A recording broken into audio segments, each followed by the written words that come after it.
Good afternoon, everyone. Thank you for joining us here today as we're meeting to talk about the state budget and state budget related issues. I'm Jeff. I'm the Outreach Director at Pennsylvania Budget and Policy Center, and I'm really glad to be here with a number of my colleagues who will be doing some presentations today, and want to thank all of you for joining us as well. We are recording the meeting, so all of the lines are muted at the moment. We will be taking questions and answers throughout the meeting. So if you have a question, you can type it in the chat. And I think we will be able to take some questions live. So if you have a specific question for one of our presenters, just type the word question in the chat, and then I will call on you when we're ready to take questions. If you'd like to just type a question and have me ask it on your behalf, we can do that too. But if possible, we'd like to get as many folks engaged and participating in our Q&A today as possible. I want to start off with a few announcements. It's been a little while since we met here online. We typically are meeting about every other Thursday, but we did take a bit of time off last month because we were having the Pennsylvania Budget and Policy Center 2021 Pennsylvania Budget Summit. And we had obviously a completely online virtual summit this year because of the fact that we couldn't get together in person. This is the second year in a row now. Hopefully this will be the last time that we have to do that. But we did have most of the things that we present throughout the budget summit when we're in Harrisburg, we were able to do online, spreading that out over 4 consecutive Thursdays. Many of you were there for some or all of those. One of the positive things about doing an entirely virtual budget summit is that we were able to record all of the sessions, workshops, plenary sessions, and we have made those videos available on the Pennsylvania Budget and Policy Center website. I just dropped something in the chat there that has a link to this new web page we just got up and running yesterday. On that web page, you can find all of the resources that we presented and used during the budget summit. Not just the recordings, but also any of the slides, PowerPoint presentations, other materials that we distributed during the budget summit are all there on that page. So I invite you to make use of that and give us your feedback if you have any questions on anything you see there. I'm going to let a couple more folks in the room. I do have a few announcements I want to share.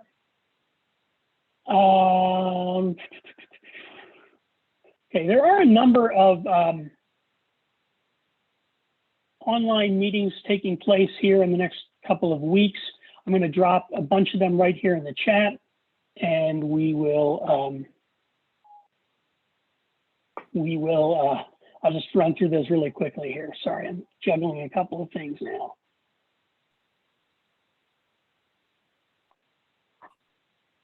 Okay, these announcements are one, Pennsylvania Health Access Network is holding a Zoom town hall meeting this Friday at noon. They will have Senator Casey there to talk specifically about how American Rescue Plan funds are being used in Pennsylvania to expand access and improve access to healthcare in Pennsylvania. There's a link there, you can register for that. Another meeting coming up next Monday is the PA Schools Work campaign, holding a lunch and learn, talking about the need for greater state investment in technical education and career education. There's a link in the chat for that. Also, next Monday in the evening at 7 p.m., Education Voters of Pennsylvania is holding a webinar with the attorneys from the Education Law Center and the Public Interest Law Center, talking about the lawsuit that will be going to trial very soon, in just a few months, challenging the state's funding of public education as inadequate and ineffective and inequitable. So if you're interested in learning more about the education funding lawsuit, you can join that one.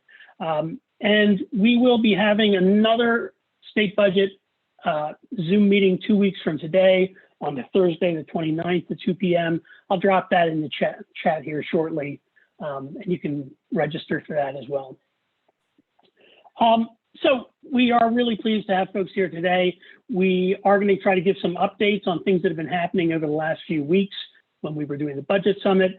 Our director at Pennsylvania Budget and Policy Center, Mark Steer, is going to talk a little bit about what we think is likely to happen in terms of state budget negotiations. We're only 2.5 months away from the deadline for enacting a state budget. So Mark will provide some updates on that and talk about some really interesting things that a number of legislators are doing to try to help get folks aware of the kind of investment that's needed in Pennsylvania and how we can make those investments right now. Following Mark, we're also going to hear from Diana Paulson talking about the American Rescue Plan funds and how they're being distributed in Pennsylvania. But for now, I'm going to turn it over to Mark. Mark, go ahead. Thanks, Jeff, and hi everyone. Good to see you all. Jeff has kind of optimistic ideas about what I can tell you about what's likely to happen in the state budget. Oh, I'm sorry, my video isn't started. There we go. Because I actually am not at all sure what's going to happen with regard to the state budget this year, but I can tell you what the circumstances are and what the possibilities are. As you know, the governor presented a pretty bold budget with new proposals for K-12 education funding, for higher education, for the minimum wage, for some other items. He also proposed a major tax reform that would increase taxes on the wealthiest Pennsylvanians, close corporate tax loopholes, while cutting taxes for low and moderate income Pennsylvanians. That all was proposed before the American Rescue Plan was adopted by the United States Congress. That American Rescue Plan provides $7.34 billion to the state to be used for a variety of purposes, including covering reductions in state revenues due to COVID-19. In addition to which, there's lots of other buckets of money, huge number of buckets for various specific purposes, including over $5 billion that will go to the schools through Title I formula. Diana Paulson, our senior policy analyst, has been tracking all these different buckets of money, creating a spreadsheet that she's going to share with you a little later today. That spreadsheet is something that's an ongoing process. We're looking for your feedback on it, and it's there to help advocates around the state recognize where there are pockets of money that they could be calling to be used for one purpose or another, given their own specialized knowledge of what the state's needs are and the state's responsibilities are. I'm going to focus, however, on the general budget, the general fund budget in particular.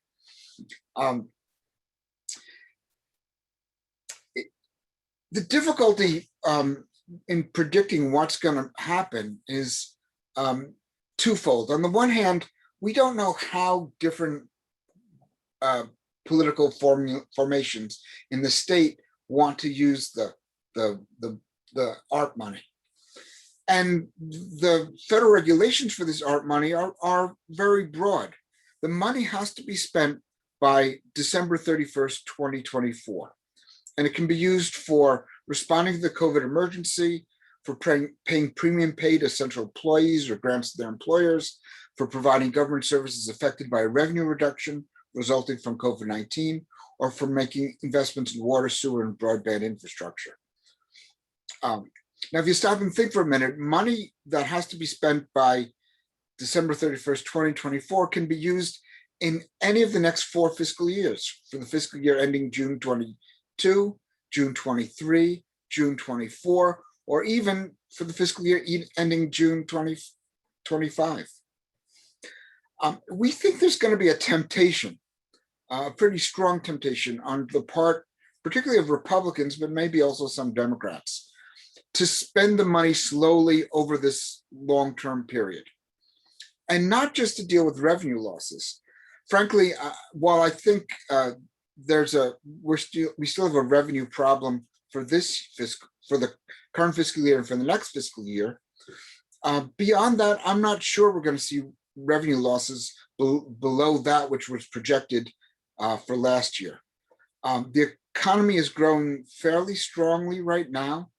The American Rescue Plan, and even more the American Jobs Plan, will generate a great deal of economic growth. We believe it'll employ a lot of people, put money in the pockets of a lot of people. That money will then be multiplied by expenditures of it in local and larger businesses. And we expect that the economy is going to start recovering fairly quickly, that these programs will be effective in attaining the overall economic recovery that we've wanted, and also doing a lot to help people with low and moderate incomes who've been particularly hurt by COVID-19 recover. But in addition to possible revenue losses, the state has had another revenue problem. And that is, and here I have to use the eyes glazing over term, structural deficits that the state has had for many years. Now, by a structural deficit, we simply mean that in normal circumstances, the money that it comes into the state through state revenues is less than the money the state has been spending in the state budget. Now, how have we dealt with these persistent structural deficit problems? Well, for close to a decade, we've been balancing budgets in a number of ways. We call them gimmicks, but they are standard fare in Pennsylvania. Number one, we underestimate Medicaid caseloads. That has practically become an art form in Pennsylvania. Every year's budget underestimates the cost of Medicaid by $400 to $600 million. We pass a supplemental budget the next year to cover that loss, but then we carry over the estimate or the underestimate of Medicaid caseloads to the next year, and that becomes almost a persistent $600 million deficit. We use one-time revenues. For many years, the state has been expanding gaming and selling gaming licenses, which doesn't bring in recurring revenue, but is revenue for a current year. That's a one-time revenue shot that helps balance the budget. We play around with the due dates for both revenues and for payments. We move the revenues for the state earlier, so we count money we get from the federal government in the one fiscal year rather than a future fiscal year. We push payments off to future years. Households do this in their monthly and yearly budgets as well. And you put off a payment for a month. You try to get someone to pay you a little bit earlier than you had planned to try to solve a cash flow problem. Well, the state does this with its budget deficit problem as well, because it just has to balance a budget from one year to another. We've also been raiding special funds. We've been transferring money from, say, some environmental funds into the general fund. There's been a persistent effort to transfer $200 million from the medical malpractice insurance underwriting fund, the JUA, into the state budget. It's been part of the state's budget for the last 4 years. It's never happened because the courts have said no to it. It's probably never going to happen, but yet it's been part of the state's budget again and again. So the only way to solve a structural deficit problem is to raise revenues. General Assembly's been reluctant to do that. So instead, they've been using these budget gimmicks. Now, what they can do with the ARP is use the ARP money to fill in the holes in the structural deficit. And we expect that that's what at least the Republicans in Harrisburg and maybe others as well is going to want to do. They're going to say, let's hold on to the money, use it over a 4 fiscal year period or 3 fiscal year period, and balance our state budget without having to raise taxes, without as many gimmicks as we've used before. Now, if we do that, there's very little money left for new state initiatives, particularly since there probably is going to be some revenue loss at least next year. We don't know quite how much it's going to be. The governor proposed a $3 billion tax increase for the fiscal year starting on July 1st. About 1.35 million of that's for new education spending. And that means he was planning on about 1.65 billion to balance the rest of a fairly austere budget. Our expectations, we need less revenue to do that. So some of the money has to go for revenue losses next year, maybe in future years, although we think that's increasingly unlikely. Some will go to close the structural deficit. How much is left for new initiatives remains to be seen. And our view at PBPC and our view at the We the People campaign is that as much money as possible should be spent as soon as possible to meet the real goals of the ARP. And what are those goals? Number one, money for recovery. And there are a number of things we need for that. We need hazard pay for frontline workers. We need to raise the salaries of direct care workers, pay them higher wages. We may need to supplement some of the dedicated funds, either for childcare or housing, to make sure that the needs created by the pandemic are met. But that's not all what we think should be used with the money. We'd like to see some of this money dedicated to new and expanded programs. We have a fundamental problem with education inequity in the state. The governor proposed a tax increase in part to begin to reduce the inequity, both economic and racial, in how we fund our K-12 schools. One good use for this ARP money would be to put a down payment on the governor's program, which we could cover without raising revenues with the ARP funds. We've talked about higher education underfunding. We have the most expensive colleges in the country relative to the median income. Our funding for higher education is fourth from the bottom of all states on a per capita basis. That's another thing we could be putting money into. We could be using some of the ARP money to capitalize a paid family and medical leave program, which would ultimately be paid by a small tax on employees and employers, but it has to be started with some money in the bank and could be started with ARP money. There are many other needs for the state. We've talked consistently about a public investment deficit, which in some ways has been more serious than the structural budget deficit. Our failure to fund education, higher education, roads, bridges, transit, and other infrastructure. Our failure to fund environmental protection. These are all areas where we think it's time for the state to be investing more money. And the ARP provides us an opportunity to do that.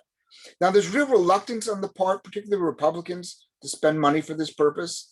They don't want to be in the situation we were with when the American Recovery Act money ran out. That was the money that the federal government gave the state for the 2008 Great Recession.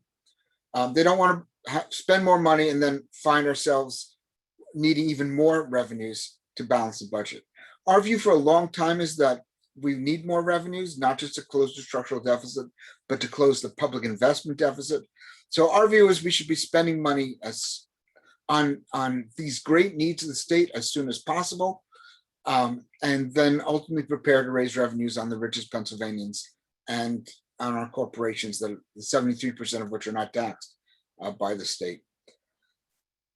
Whether that will happen, we do not know, but we do think it's incumbent on all of us to make a case for bolder public investment and more money to help people recover.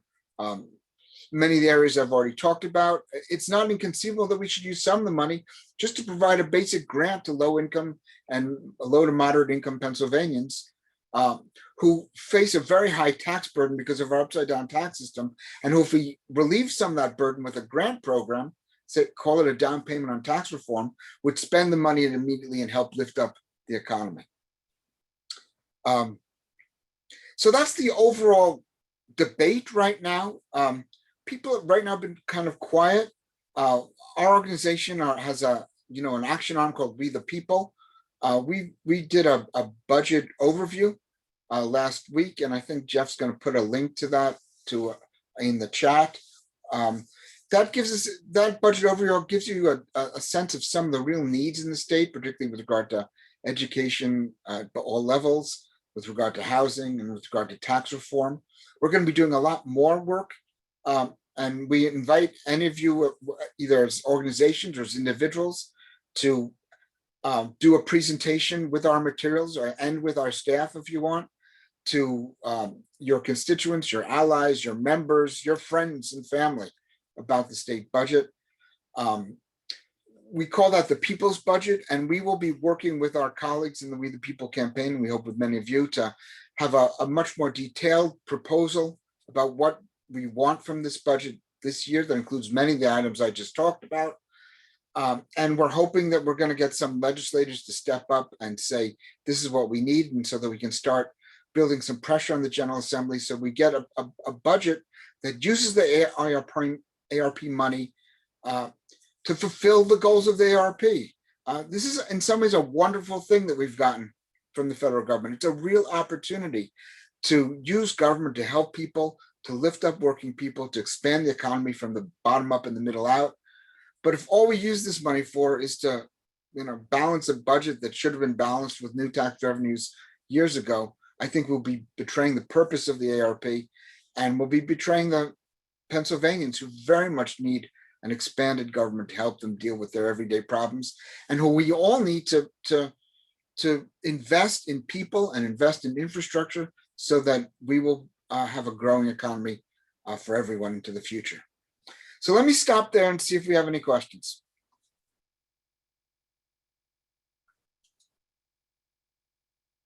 I see Karen Showalter has a question. That's $7 billion of the ARP money, which is what I've been talking about mostly. That requires appropriation by the General Assembly. The governor has some leverage over it to spend it. The General Assembly needs his approval, or they have to override a veto, which they very much don't have the votes for. So yeah, the governor has some leverage here. What he's going to use that leverage for, we're still not entirely clear about. I'm told that they want more funding for K-12 education. They want to raise the minimum wage. Beyond that, it's not clear what the governor's bottom line is for the budget for this year. Thanks, Mark, and thanks for your question, Karen. Anyone else have a question? Just type the word question in and we'll call on you here quickly.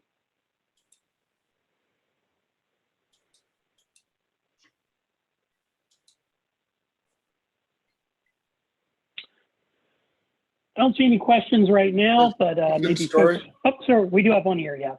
Sorry, I just saw that one come in.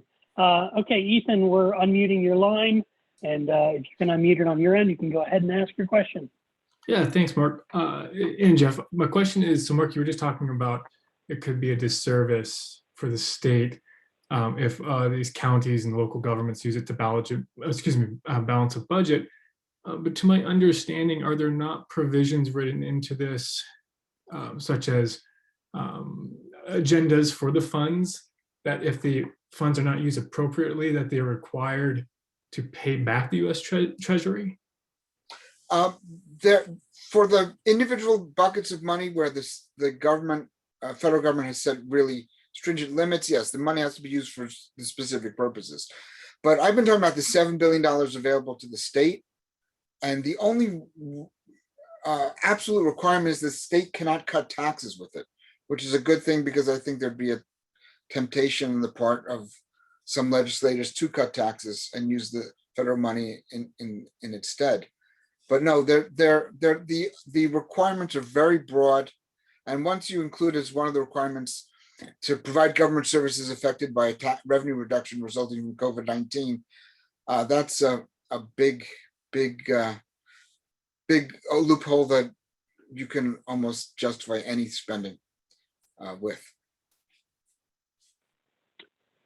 Thanks for your question, Ethan, and thanks, Mark, for addressing that as well. Other questions, let me know.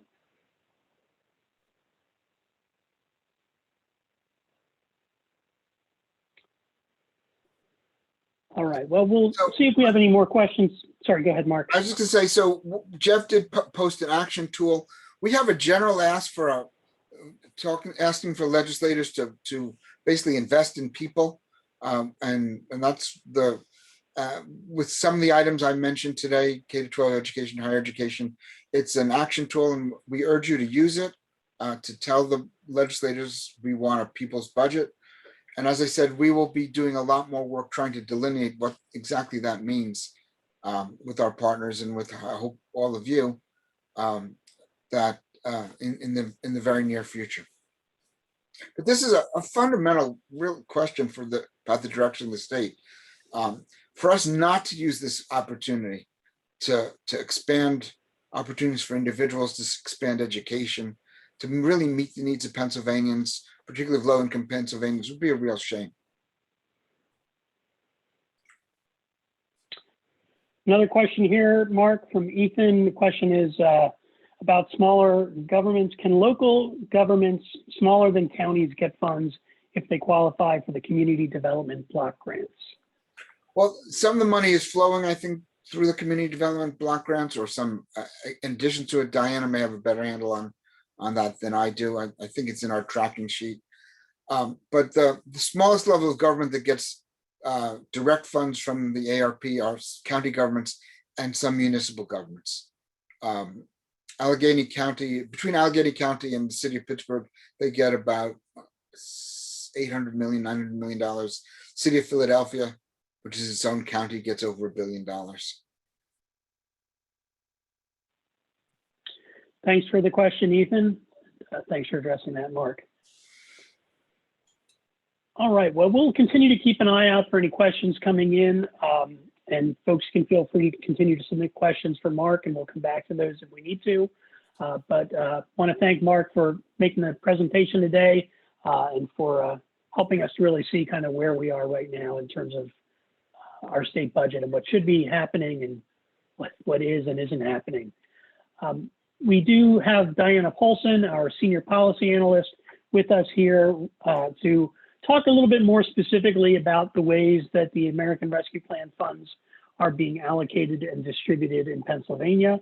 I put in the chat a link to a blog post that we have on the PBPC website that's being updated with additional information as we start to find out more specifics about the distribution and allocation of these funds. We are reaching out to all of our allies to help us tracking this, letting us know particular areas where they have expertise about things that they would like to see happening with the American Rescue Plan funds. And I'll be sharing that link to the spreadsheet here shortly. But Diana is going to be kind of walking us through this, showing you a little bit more about the spreadsheet and talking about how you can help in compiling this information for us. So on that note, I'm turning it over to Diana.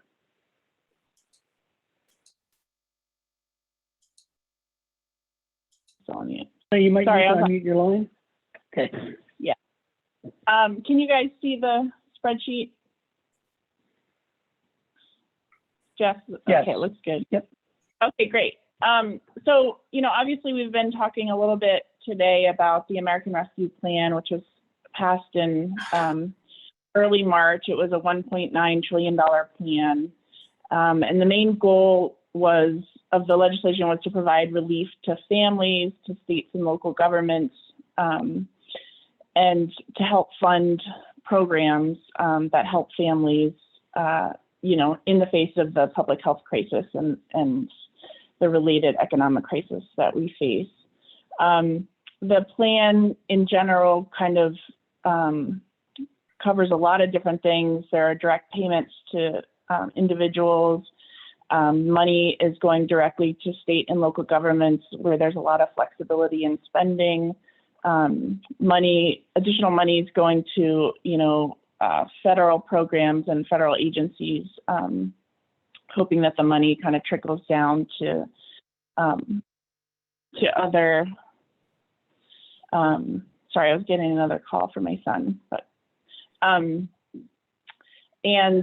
the American Rescue Plan also, has money for expanded unemployment and includes tax changes. So I'm going to walk you through this tool that we created, which was, a resource we thought could be useful to folks who are trying to understand, wrap your head around kind of all the different areas of funding.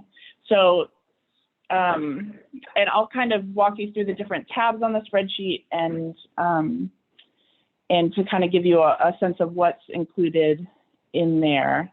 So this first sheet just kind of gives an overview, including, when the spreadsheet was last updated, because we're hoping that this spreadsheet is really kind of a living document that changes as more guidance comes out from the Department of Treasury and from the different departments, federal departments. And we also have I have a running list of sources here that provide kind of a good overview. And then throughout the spreadsheet, I have a tab that really talks about, including other sources on specific areas of funding.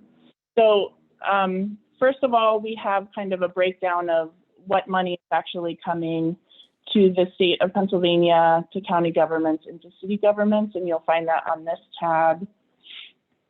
And then, you know, if you scroll over to the right, state and local, we have kind of a breakdown of what state and local funding can be used for. Mark touched on this a little bit, but, you know, there's 4 main areas that the funding can be used for, both at the state level and the local level. One is responding to the COVID emergency and addressing its economic effects. One is providing premium pay to essential employees or grants to their employers. Another way you can use the funds is provide government services affected by revenue reduction resulting from COVID-19, which Mark had talked about. And the fourth way you could use the funds is to make investments in water, sewer, and broadband infrastructure. So the amount of aid coming to the state is $7.35 billion. And then there's additional aid going directly to local governments. So the way that the spreadsheet is kind of organized, we have the federal amount, the amount to Pennsylvania, the purpose and use of the funds, any regulations or limitations on how that funding can be used. And then we have, you know, details on distribution. Who is it that's deciding on the distribution? What's the deadline for using the funds? Any additional notes, and then resources. So this is specifically for the money that's going to state and local aid. And the next tab here, we kind of have a running list of kind of our wish list of what we'd like to see some of the funding to the state be used for. You know, this includes stuff like modernizing Pennsylvania's unemployment system and hiring new staff to process the increase in UI claims. There's an effort to get free public transit to individuals with a SNAP benefits card. And this, there's an effort both in the Pittsburgh area, but also statewide. You know, the money could be potentially used to fund the first year of a program for paid family and medical leave insurance to get it up and running. You know, so there's a number of different areas here that we think the money could be used for, but we also are relying on organizations like yours to try to help us think through, you know, what else should be included on here and what we should be advocating for. Then I have a number of different tabs where the funding is kind of being funneled through different U.S. departments, like the Department of Agriculture, the Department of Education, Department of Health and Human Services, that kind of thing. And it's structured in a similar way. We have the federal amount, you know, what the funds will be used for. You know, there's going to be, you know, over $1 billion for grants and loans to improve land access. And you can see, you know, increases to monthly SNAP benefits. We have it organized in a similar way, the U.S. Department of Education. You know, where are the funds being distributed? You know, we have $4.996 billion distributed to Pennsylvania for elementary and secondary school emergency relief. And I have details here about how the funds can be used. And as I kind of find more information, I'm continuing to update this. So if anyone, you know, comes across good resources, you know, it'd be great if you could share it with me and I can integrate it into this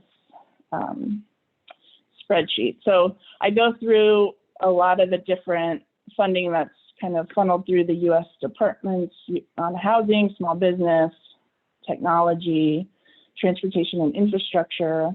And I just recently came across, I'll flag this one, grants to transit agencies, the amount of grants to urban areas and rural areas. I just found links to, so you'll find that here if you want to find out kind of what are the amounts of the grants coming to to different regions in Pennsylvania.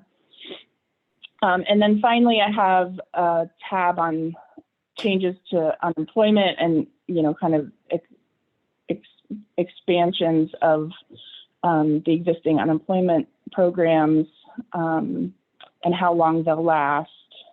You know, I try to include kind of the deadline for using the funds, you know, when I have that information. And then finally, the last tab is around taxes. You know, this includes payments to individuals as well as some of the tax changes. So changes to the child tax credit, the earned income tax credit, and kind of what those changes are and what that looks like. So I wanted to share with everyone kind of, you know, what the spreadsheet looked like, and we're hoping to kind of make this kind of a community effort. So again, if you come across other information that you think is important for us to include, or you have questions, I know a couple people have reached out to me who are on this call who've had specific questions, and that helps me to kind of target the kind of information I'm looking for. So with that, I think I'll open it up for questions and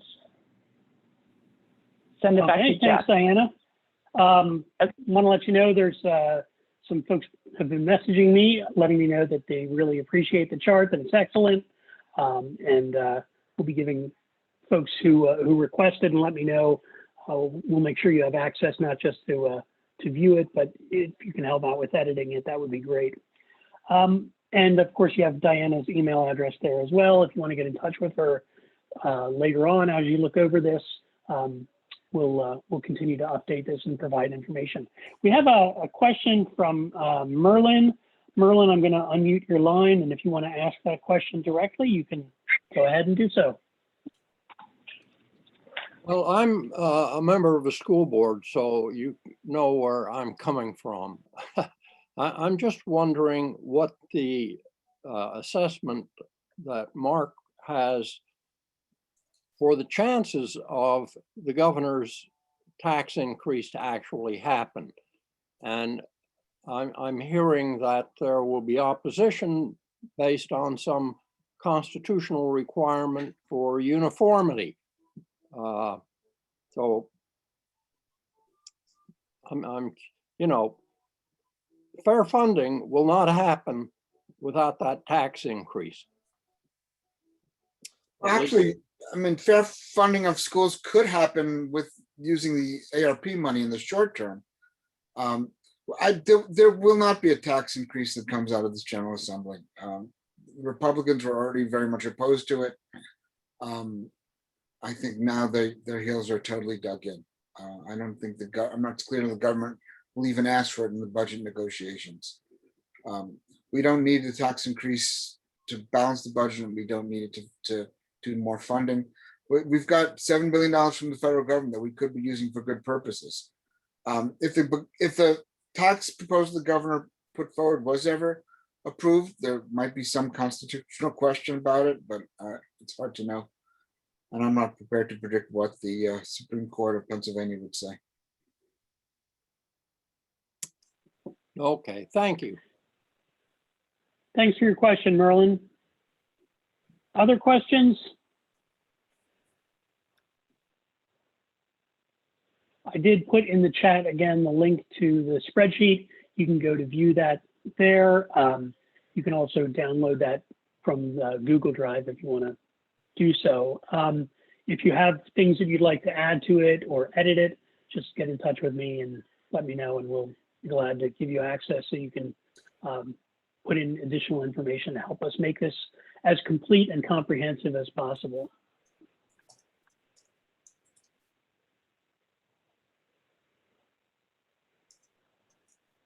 I don't see any other questions at the moment, so we'll continue here then, wrapping up the meeting. If you do have a question, just let me know quickly and then we'll get you in there. Again, really appreciate Mark and Diana both for bringing their expertise to this, for helping us to think through what the issues and challenges are related to the state budget and what the opportunities are for using the American Rescue Plan money to do what it's intended to do, which is to help folks who've been impacted negatively during the pandemic. Again, there are a number of other webinars and meetings coming up online over the next few days. I put that in the chat earlier. I'm putting it in again here, particularly on the school funding issues and what's possible with the school funding lawsuit. I do want to draw your attention to Monday evening's webinar that Education Voters of Pennsylvania is hosting. You can get additional information there. And the other two, the one with Pennsylvania Health Access Network with Senator Casey talking about healthcare, and the one for PA Schools Work on Monday at noon for talking about government investments in career and technical education. Again, we will be back 2 weeks from today to talk about the state budget. I'm going to put that link in the chat now. You can go and register immediately for that if you'd like to, and you can have that automatically added to your calendar so you'll remember that next Thursday. Sorry, not next Thursday. 2 weeks from today, Thursday the 29th, 2 p.m. We'll be back here, hopefully with some more information and more updates about our state budget and about the distribution of American Rescue Plan funds by the Commonwealth of Pennsylvania. One last roundup here for any questions anyone has. Just type the word in and we'll call on you. And not seeing any, so again, thanks everyone for your interest. Thanks for all the things that you're doing to help build the kind of momentum for the budget that Pennsylvania needs. Really look forward to your assistance with us in tracking the American Rescue Plan funds in Pennsylvania. So again, thank you everyone. Have a great afternoon. Take care. Bye.